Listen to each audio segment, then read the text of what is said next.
Hello, hello, hello. This is 3D or 2D.com's The 3D Show. The Goodbye Edition. Hello, hello, hello. This is Adolf, and this is a Clip Show podcast. It's like one of those TV shows where they show a bunch of clips from old episodes. So, how do I make a Clip Show podcast? Basically, I take clips from different podcasts and put it together.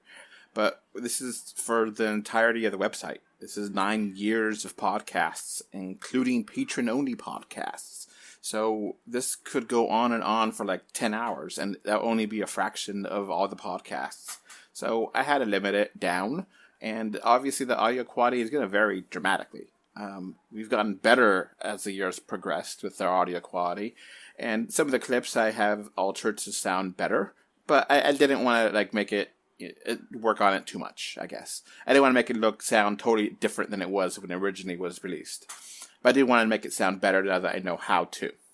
So, that's that. Like I did say, there's Patreon stuff here, so that's interesting. I wanted just to have a little bit of flavor just in case you weren't a patron of the stuff you may have missed. I didn't want to give the whole enchilada, per se, just a little bit of a bite, so that way you could kind of get a sense of what you missed, and some of the fun, crazy stuff that you did not get to listen to. Maybe you were a patron and you forgot about this. Maybe you were a long-time podcast subscriber and you forgot about this stuff. Maybe you just subscribed a couple months ago. This might be a fun refresher. We do a little bit of this, a little bit of that in this podcast. We have reviews, we have news, we have previews, we got predictions, we got just a little bit of this, a little bit of that. So I hope you enjoy this clip show. It was fun to record, and we try to have a lot of laughs. And a lot of stuff here might be a little bit risque, but not too bad, I think. I try to make sure that it's just enough to give you a tease, but not enough to be offensive. So, yeah, this is the 3D or 2D podcast clip show, and this is going to have a little bit of this, a little bit of that, and I hope you enjoy it. That's going to be it for this intro. I'm not going to give any kind of intro to each segment. It's just going to be this. I try my best to cut things and to make it to be pretty self-explanatory. So there's some interviews here too, and everything should be pretty straightforward. So it's just a good hodgepodge of the podcast and things that you may have remember, or maybe not remember, or maybe never heard. But a little bit of this, a little bit of that, and I hope you enjoy it. You never know. Morbid time can happen anytime.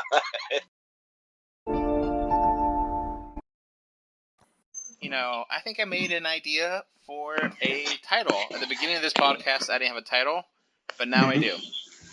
I think we're going to call this the 3D podcast, which is very straightforward. And you know what the 3D stand for? What?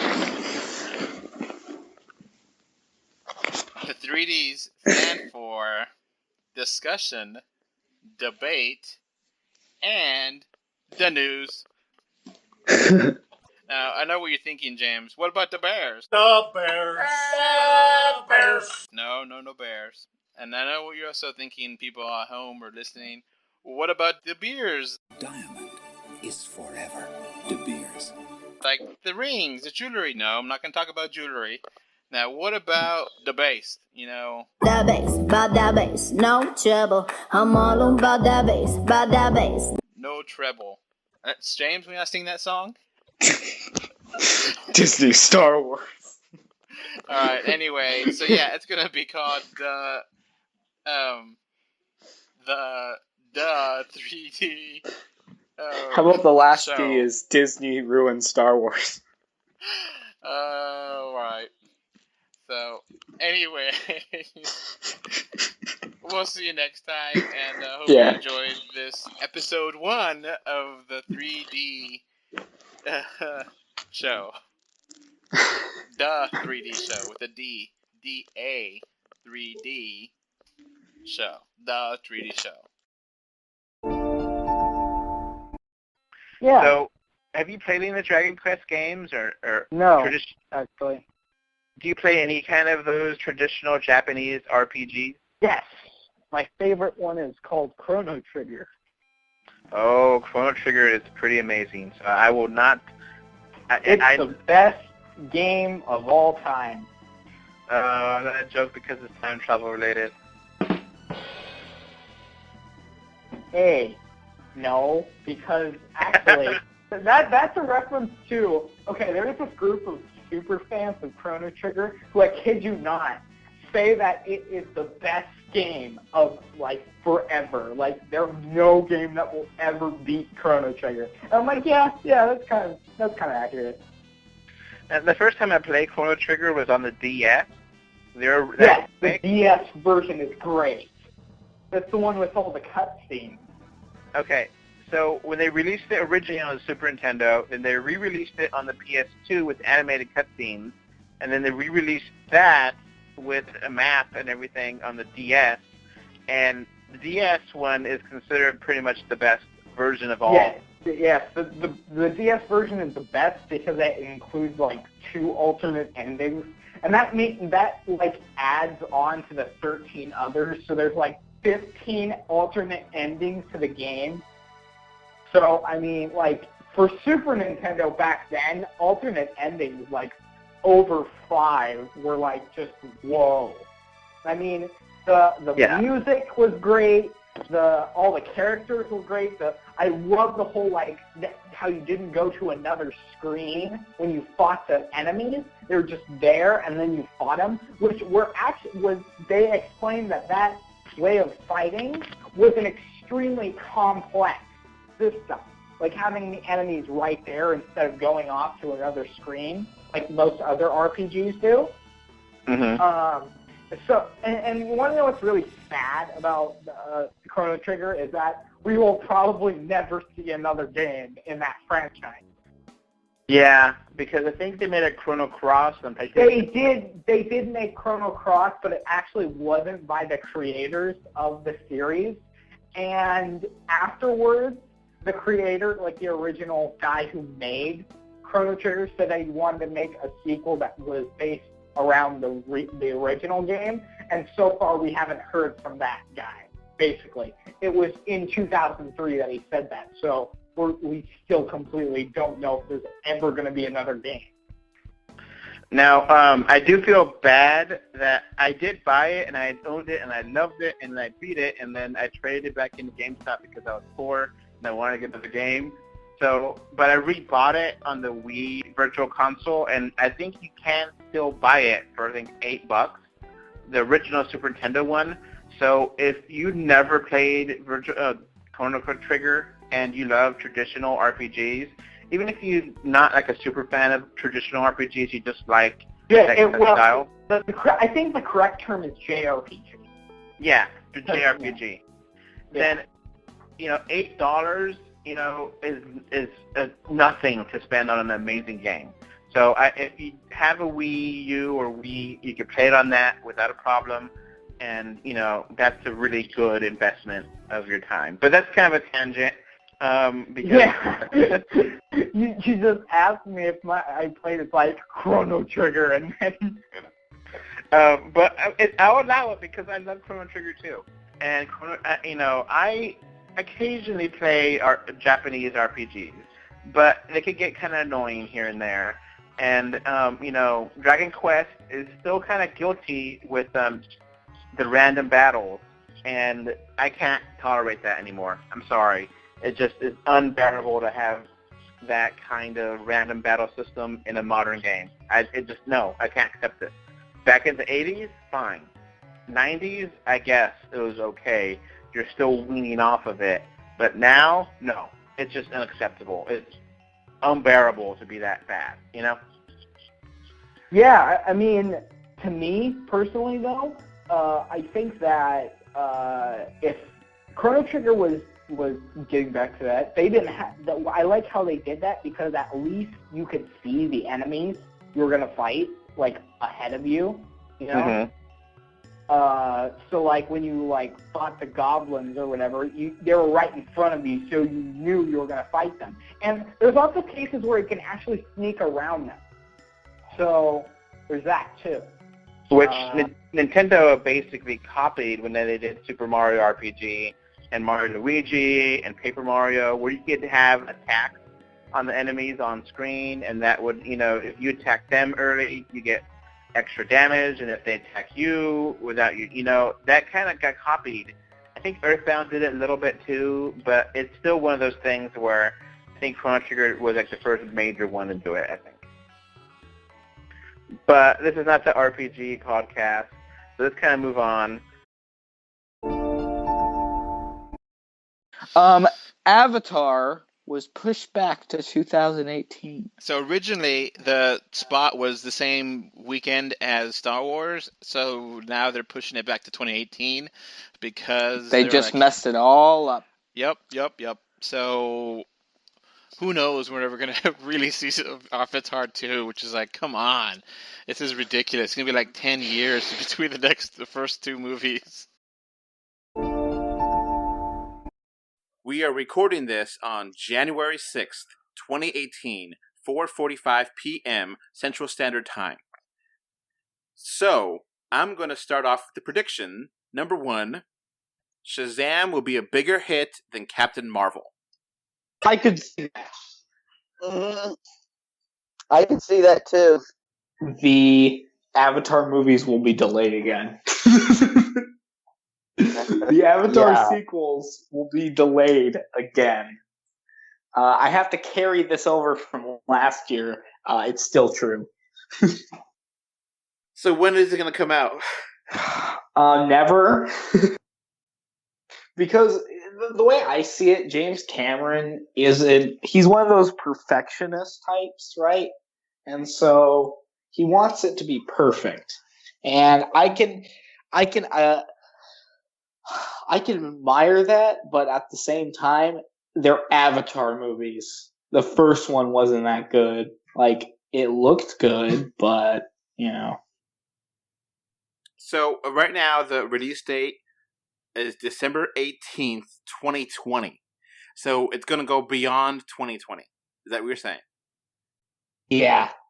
I think if it is delayed, that's the end of 3D. That by 2022 there will not be any theatrical 3D releases anymore. Here are some predictions for 2016. I know we're recording this on January 31st, 2016. So the first month is over. I'm also going to make a very bold prediction. Okay. Civil War will do better than Batman v Superman. Okay. That's what I say. I think that there's more hype because there's more films behind the Marvel MCU. Now, talking about Batman Superman, my prediction will be that Batman Superman will be the highest grossing movie of March. It will make a record for March release, which is going to be a really easy thing because there's not been that many March releases for movies, but it will have, a press release, biggest movie release in March ever. All right, I'm going to have another one. So let's go on to Metroid. There'll be a Metroid 2 remake for the 3DS. So the Metroid 2 Return of Samus was the original Game Boy Advance game. It's a Metroid 20th Anniversary 2 as well. And Metroid 2 is probably the hardest game to go back to. Not that it's difficult, it's just It's green. The Game Boy... it. It's hard to go around that area. It's easy to get lost in, and everything looks the same. It's a good game. It's a short game. It's the perfect game to remake, to really make it look gorgeous in 3D and the 3DS, and have much better map system, much better Metroids to fight. It's an easy game to remake that anyone that played that game could recognize. They shouldn't remake that because it just doesn't hold up as well as other games. We got one more movie, and this is probably the most controversial one of them all. A Little Mermaid? Yes. Okay, what's the controversy here? So, do you know the casting for Little Mermaid, Trista? She's a black teenager, I believe. Yes. Jake, what's the name of this actress? Hall Bailey, not Holly Berry that everybody's been saying. Of course, that would be interesting, kind of a John Wick take on Little Mermaid, but hey. No, it's like she's like 19 or something. Yeah. So the internet seems to be up in arms over a Hans Christian Andersen character that's been moved to the Caribbean, who's a mermaid. The internet seems to believe that this character is supposed to be white. Okay. That's a good point. I am whatever. Yeah. So we also got some more casting news here. The rest of this casting is not really controversial. Melissa McCarthy is supposed to be Ursula, which totally fine with that. Oh, that would be interesting, yeah. Mm-hmm. Yeah. Crazy Rich Asian star Aquafina is going to be Scuttle, the bird. Weird. Yeah, weird. Kind of random. Remember the swamp? Remember my song in the swamp when I was like, wham, chicka, wham, wham, chicka, wham, wham. I remember. Well, whatever. I mean, Transformers always reboots, always. So, I don't see why, you know.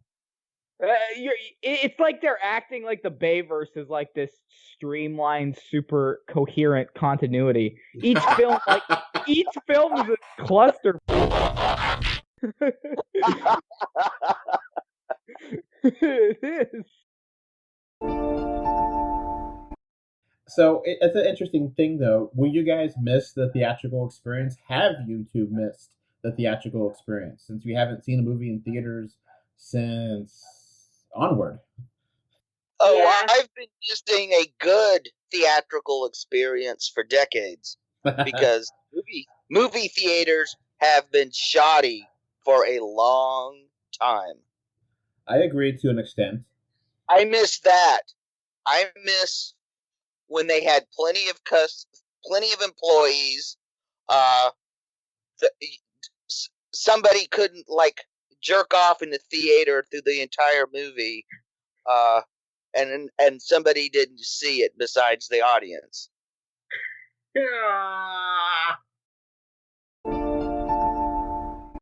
Alright, next up is The Nut Job, an animated movie about squirrels getting nuts. These nuts? It's alright. Yeah, I vaguely remember it. You know, it's set in the 1940s. That's more than I remembered about these nuts. To be honest, I don't remember these nuts. I was a very bad babysitter. Luckily, no kids were killed in my presence. You never know. Morbid time can happen anytime. Hello. This is Adolf Vega from 3D or 2D.com. And today I'm reviewing the Nintendo 3DS eShop title, Dr. Mario Miracle Cure. So, one aspect I have to talk about of a Dr. Mario game is the music. The original Dr. Mario had two songs, Fever and Chills, and they're very catchy, memorable tunes. The game has these songs, but remixed, and they're bad compositions. I'm not necessarily one to be critical of music. You always talk about the music in a review, if it's good or bad, and this is bad. I'm not like a super audiophile. I'm not a expert on how to make music. I can't play any instruments, but the quality of these songs is low, and it has a childish and corny kind of feel to it, with a lot of animal sound effects and record skips and chuckles, and it just is annoying and sounds bad. And you either forced to turn off the volume completely or listen to these stupid remixes. There's no option to skip the song. Other Dr. Mario games get to choose the song you plays, and nope. either it'll remix and it'll shuffle on its own. You have no idea what you're going to listen to. But for the most part, you're going to listen to really bad music. So it's a shame. It really is, because Dr. Mario theme is actually really catchy and really likable. I'm going to go ahead and include in this audio podcast version the different versions of Dr. Mario. So I'm going to include here first the original Dr. Mario on the NES, which is an 8-bit system, and I'll go ahead and do that.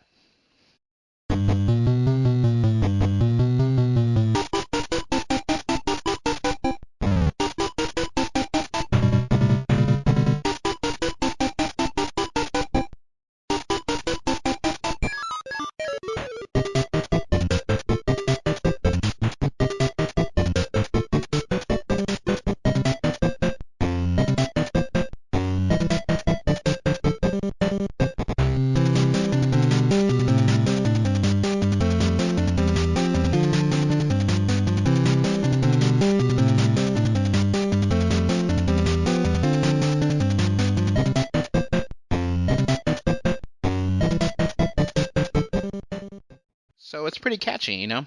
And this is the version of the game, the same song in this game.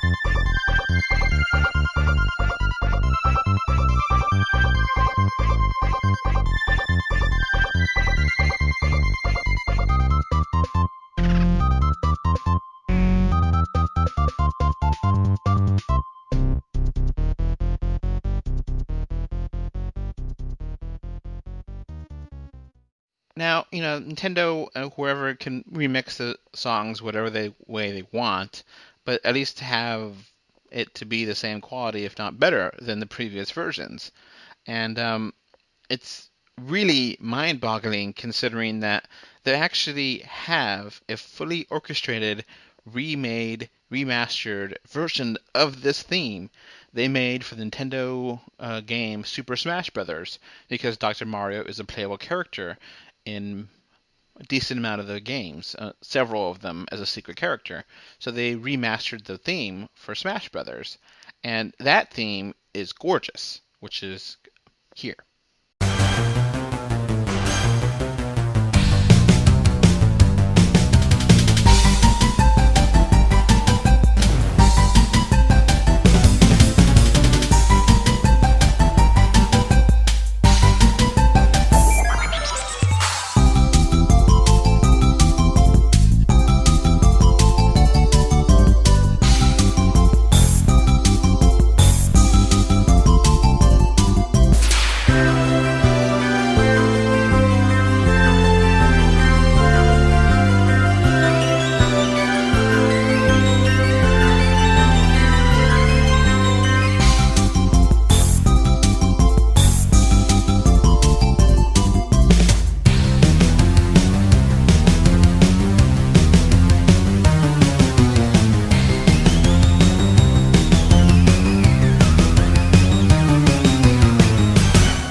that's the thing with the music. The original is really nice. The remastered version is gorgeous. And the version that's in the game is bad. It's just corny, it's stupid, it's childish. And why would you use that when you have this fully orchestrated version? Nintendo made Smash Brothers. They own the rights to Smash Brothers. They just have to make a phone call. Hey, I remember that song that you did for Smash Brothers for Dr. Mario. It's like, yeah, can I use it in our Dr. Mario game? Sure. And there you go. They email the file and they can put it in the game. But they decided to use a really bad remix, and you can't change the song. I would be happy if they had a shuffle and had all the versions. Why not? I mean, I can't imagine it taking up that much space. You're already downloading the game, so might as well have the original, have the remastered, have this remix version. Variety. Why not have all of them? It doesn't really make sense not to. Hello, hello, hello. This is Jake for 3D or 2D with special guest Bob, World War I history buff. Say hello, Bob. Hello, Bob.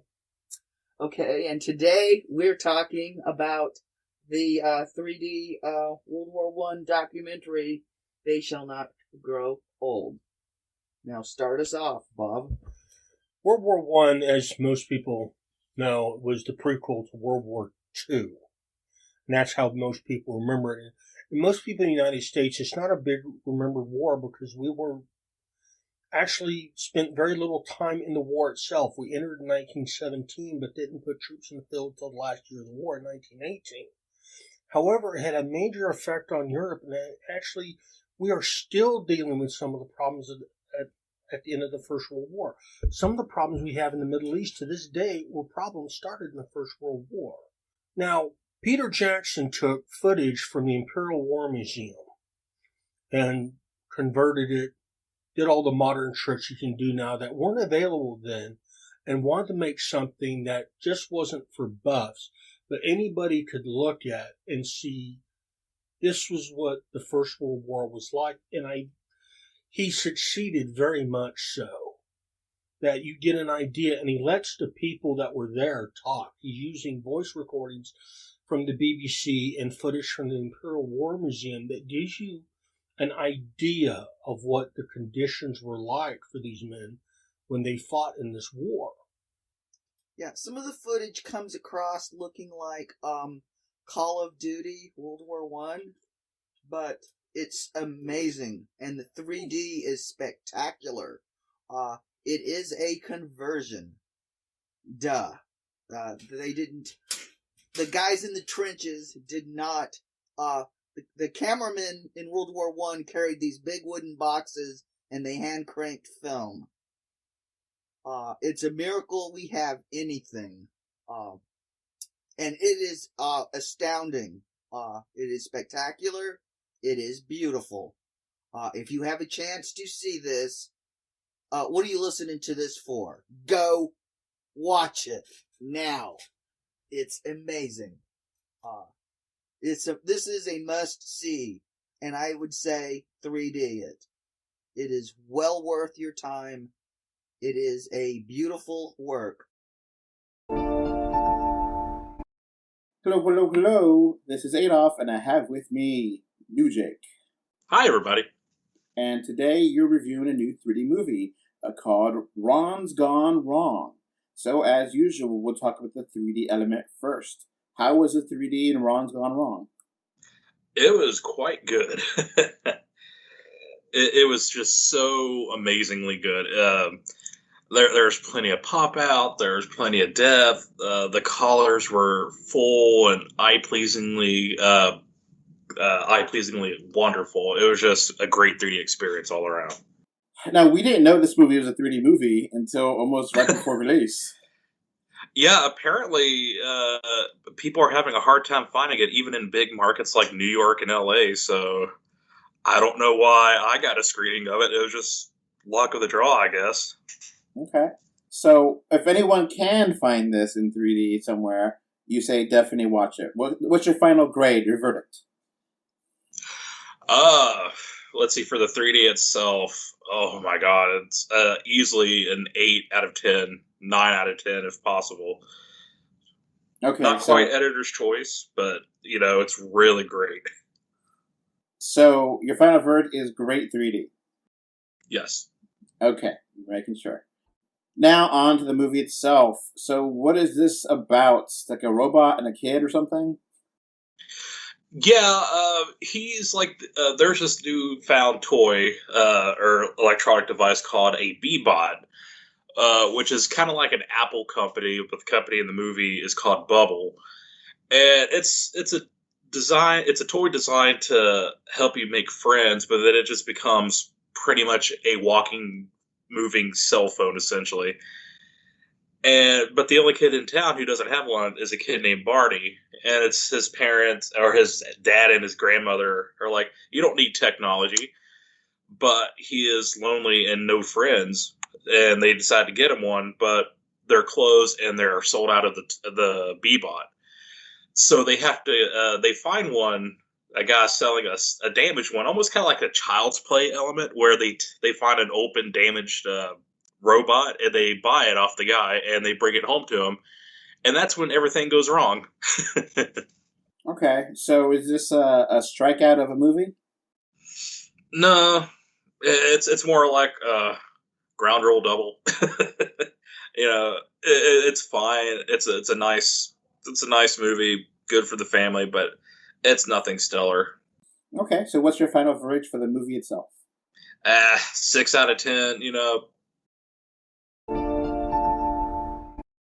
Nesda, as always, we'll talk about the 3D element first. Whoever, like the people behind this, knew that this was a 3D movie, and they knew the rules of 3D filmmaking, and they made it with that in mind. And so that's why I think it's just so good.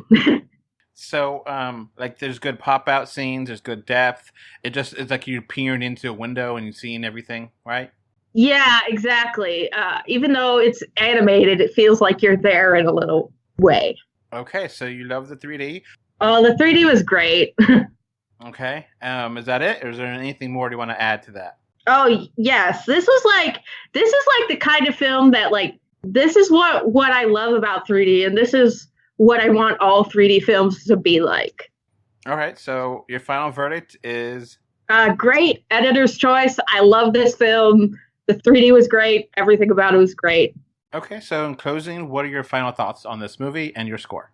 I love this movie. I give it a 10 out of 10. I think if you have any opportunity to see this movie, you should go see it. Even if you don't know that much about Chinese culture, I think you'll still be able to get some sort of benefit from seeing this movie. And maybe it'll make you want to investigate what's all the religious symbolism, what's the cultural backstory here, And even if you don't, it's still a really good movie. It's still really good writing and just storytelling at its finest, in my opinion.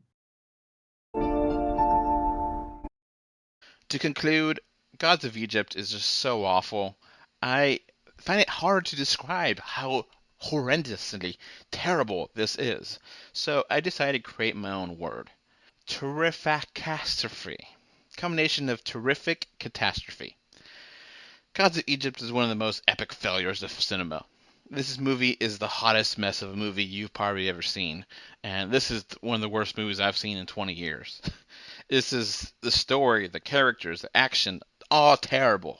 The movie, it's just a train wreck, and I cannot recommend to anyone watching this catastrophic movie unless you're heavily intoxicated or trying to watch it ironically. Gods of Egypt sets the new standard for poorly made movies and is an absolute, complete, and total disappointment in every single level of cinema. This is the worst rated movie I have ever done for 3D or 2D.com. This is a 1 out of 10. This does not get any worse than this piece of crap. So do not watch this. We are doing the 2020 3D movie preview. So what movies can you expect in this year?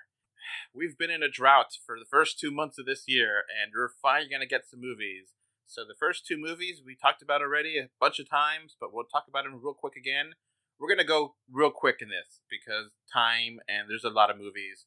So Pixar's Onward, thumbs up, thumbs down. Thumbs up. Thumbs up. And Mulan. Thumbs up. Eh. Yeah, thumbs middle. Yeah. The trailer looks good, but we know trailers can be deceiving. So that's March. Let's go to April. April, we have... All right, so with that, that's everything for 2020. There might be some stuff that sneak in that we don't know about right now as we're recording this. There might be stuff that gets delayed till 2021 or later.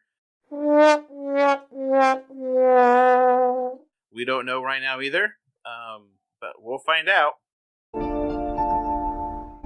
You never know. Morbid time can happen anytime. Hello, hello, hello. This is Adolf Vega. Welcome to 2020 Predictions. As always, I'm joined with a few people. Krista is here. Hello. And Jake. Howdy, folks. And Krista. So everyone listening, when are we recording this? This is January the 5th, 2020 at 1:15 p.m. Central Time. Yes. So that way in the future, you guys know when we were doing this. My next prediction, Uncharted will be delayed until 2021. Jake, what are your thoughts on Uncharted being delayed? I'll do one up. Uncharted will be delayed until Tom Holland is 35. Okay. Sonic movie will be released in 3D after all.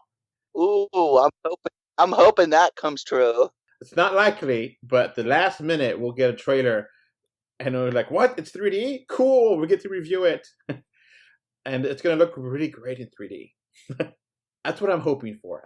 Sometimes you got to hope for things to predict. You know, you're not really predicting it because you think it's going to happen, but you want it to happen. All right. I guess let's go on to the decade.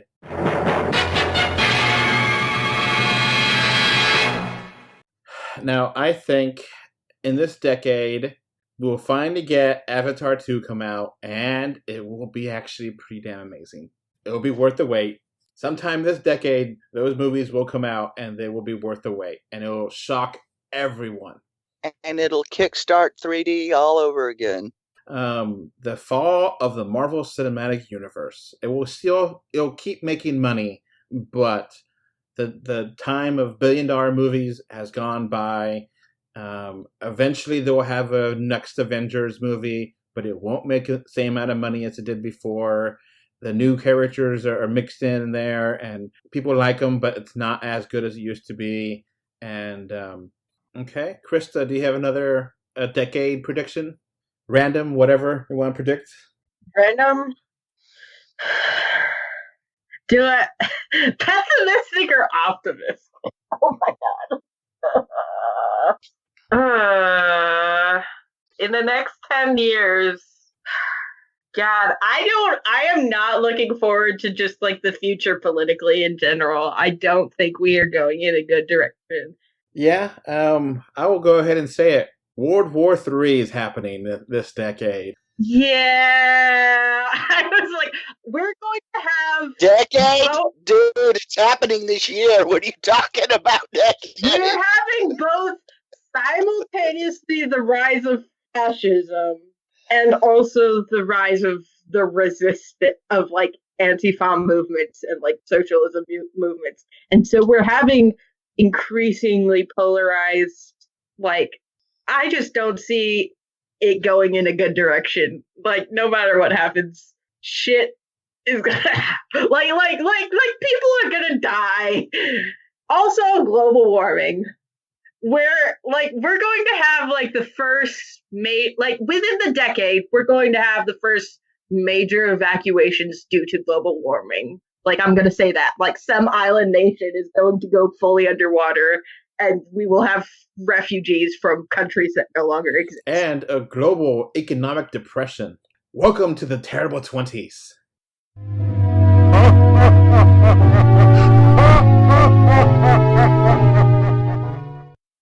Exactly. And today we're reviewing a big movie, Avatar 2, The Way of Water. Alright, so obviously we're going to talk about the 3D aspect first. My theater's crappy presentation, it was still awesome. Yeah, I agree. The overall 3D, especially the stuff with the water, is just, I don't know that anything compares to it, to be honest. Yep. Mm-hmm. Or jumping back, because there was one scene that got me. I actually almost leapt backwards out of my seat. Yeah, I know exactly what spot you're talking about because my daughter almost tore my arm off when it happened. John? Cameron just does not disappoint. You could tell there's a couple times, I think with arrows and stuff where it's kind of done to kind of pop out, but most of it is done in just ways that are immersing you into the world, and you feel like you're there. And we don't want to get into spoilers, but there's not a whole lot of humans in this movie, and you don't feel like you're watching a computer generated film. And basically that's what you're watching. And the 3D that's built into that is just tremendous. John, what's the score you give the movie itself? For 3D, I guess we talked about editor's choice. If we're gonna, I always want to give it a number. I would give it an 8 out of 10. Okay. I take a little bit off because of the length. I think he did overdo the length a little bit when it wasn't needed, and there's some story stuff there. But at the end of the day, I have to rate the experience, and that does come down to some of the visuals and those things. And I left just being amazed at this movie, and I would highly recommend everybody go. So I give it an 8. And today we're talking about a 2D movie.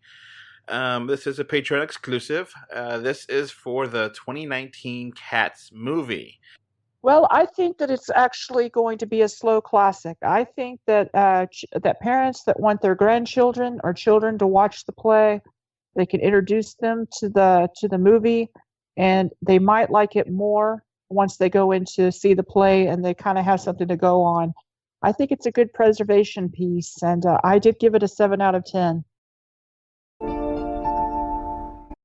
The Emoji Movie. Okay. Alright. Welcome, patrons.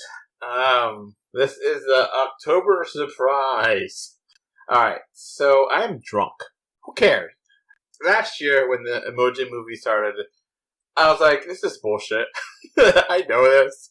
And James and I, this is Adolf Vega, by the way, we ripped that shit apart before we even watched the movie. In fact, we did not feel comfortable enough watching the movie because it looked like a piece of shit. A shit emoji. So, or regardless. So, you gotta hit to a point where if you know you're gonna be biased to a review, you don't watch it. You don't put yourself out there knowing that you're gonna hate something. You gotta keep an open mind. If you can't keep an open mind, then you're not gonna be good at reviewing it. That's just part of the game. I was like 30 minutes in, and I already drank a good amount of alcohol, and I was like, I gotta keep going. I gotta drink more of this. Oh man, this is bullshit. This is some serious, top-level crap. So, James, we actually have a legitimate listener mail this week. That's pretty cool. Okay, let me start off. Dear friend, I am the head of accounts and audit department for the Bank of Africa. I recently found an abandoned sum of $13.5 million. Oh. Wait, what? No, I'm kidding. That's just junk mail. That's not worth our time. We actually got a for reals listener mail. You've got mail. From Mr. Henry Jack. Now, Henry actually asked, hey, I just had a quick question. In some 3D films like G-Force and Escape from Planet Earth, some 3D moments fly out of the aspect ratio and into the black bars.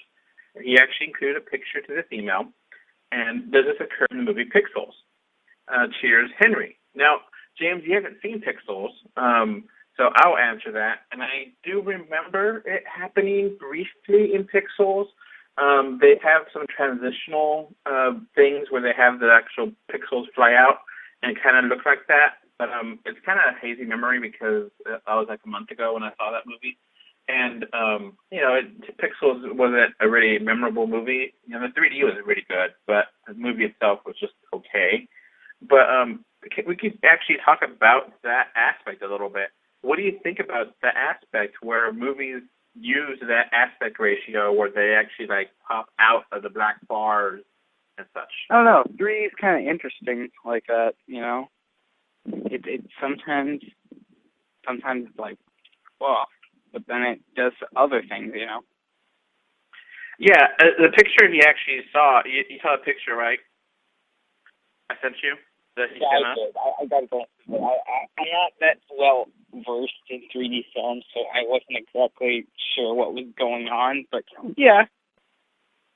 It's actually funny that that was actually the first movie, the picture that we saw together in 3D, or we reviewed together, which was Penguins of Madagascar, Interesting.